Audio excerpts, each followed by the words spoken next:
Started off calm this morning, but the last 4 hours, maybe 3 hours, stuff like this. Luckily it was at my back, so I was able to make some time, but Jeff, he would not have liked the last hour and a half of this ride. Tonight is going to be a in the tent dinner. The outside, the wind's blowing at about 20 knots. So yes, I got myself my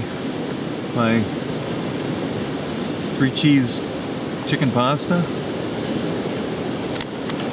Pretty good.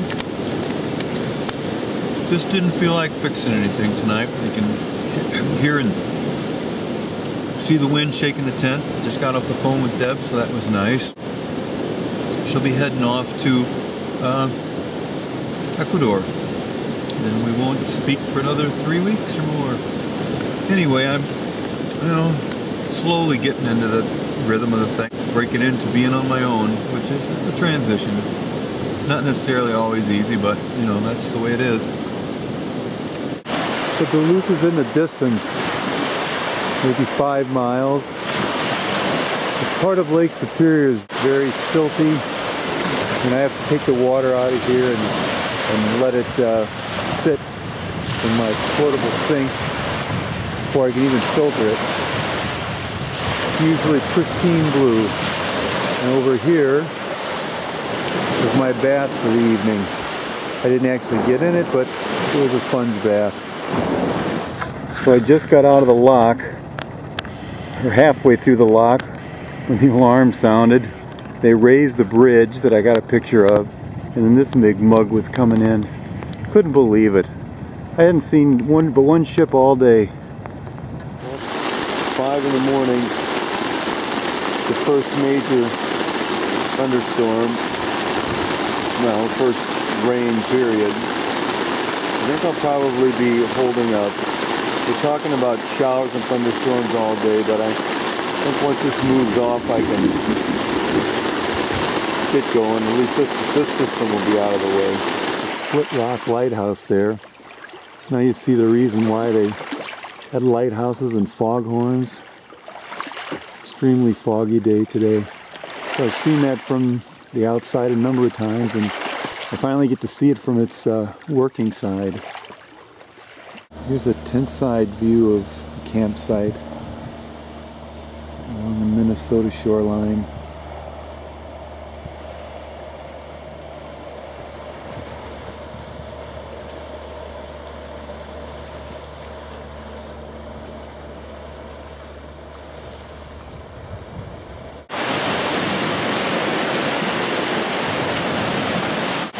So it started off and was an idyllic paddling day for most of the day.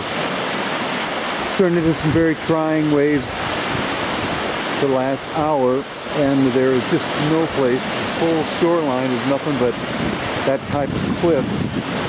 I found this one little cove,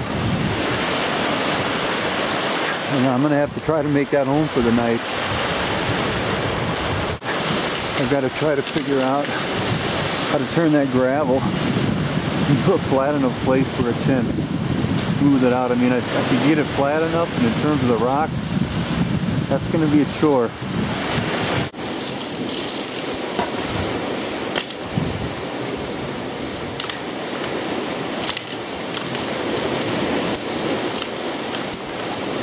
But the only thing I can think to do is to try to flatten this out somehow. I mean, between the two horizontal sticks, I've made a pretty flat bed, so I guess once I put my thermarest down, it'll work. What I'm going to have to do, since I'm not going to be able to put pegs in there, is I made some dead men out of all the, at least I've got enough lumber. So I've made dead men, and I'll put those through the loops to hold the tent down.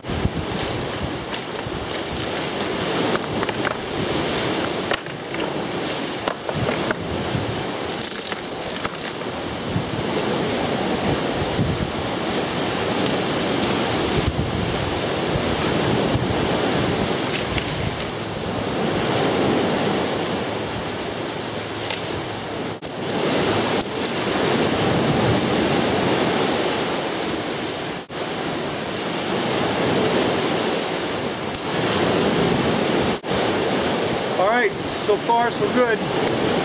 Now I just have to get the cover on it, and I'll have some place to sleep for the evening. Okay guys, so I just got a lesson to why these things are called dead men.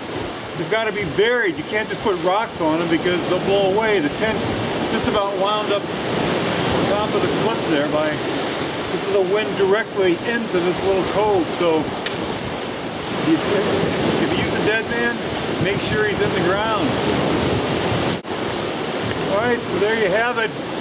Now I just have to move stuff in and wait till it dies down to get my kayak over here.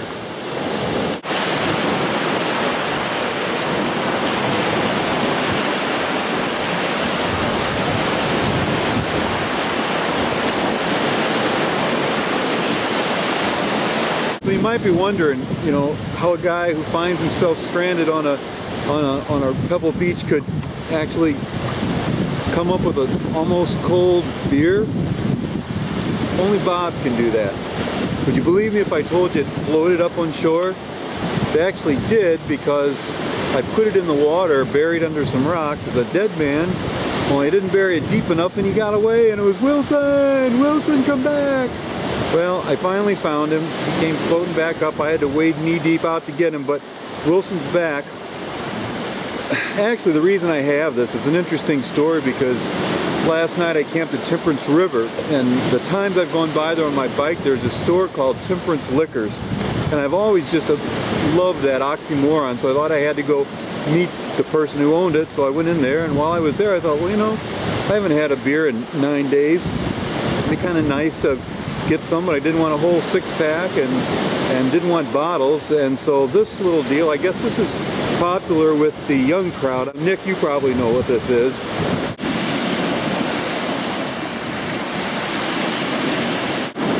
Well, finally nice and cozy in the tent. I'll just make a quick supper tonight.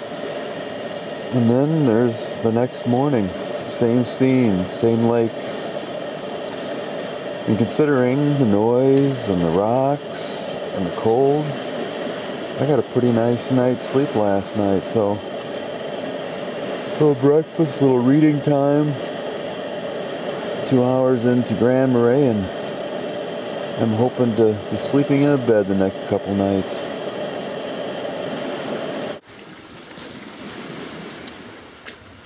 So it's the morning after the night before.